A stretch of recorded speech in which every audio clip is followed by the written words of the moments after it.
So my wife and I have a 10-month-old, and if you've been around babies, you know that more than anything, at the end of the day, all day, what they want is milk.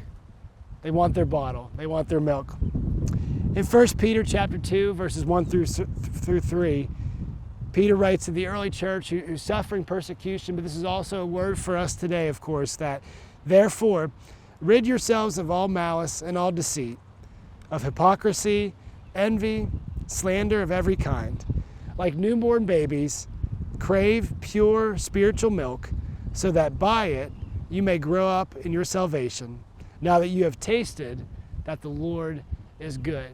And what Peter is saying, that now that they, the early church, and us, the church today, has received the gift offered through Jesus and has truly experienced God working in our lives, that to not just be surface level in our faith, but to continually draw deeper into who God's created us to be, surrendering our lives in the areas of our lives that are keeping us from doing that. Things like envying other people, things like just living in hypocrisy, slandering other people.